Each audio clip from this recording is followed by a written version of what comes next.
Hey everybody, Chris Holdred, and I've got an answer for you. Can you use a keyhole bit to make T-tracks? Stay tuned and we'll tell you.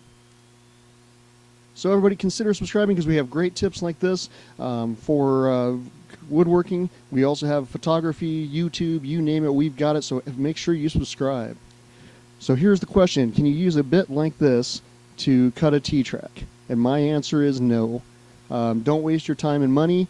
We went ahead and we tried it on a sled for a table saw. It came out very jagged. It was very hard to get it to cut.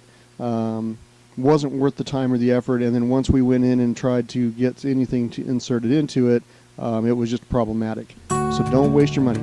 So please consider subscribing. We got a lot of great information. We've got a link down in the description. Check it out.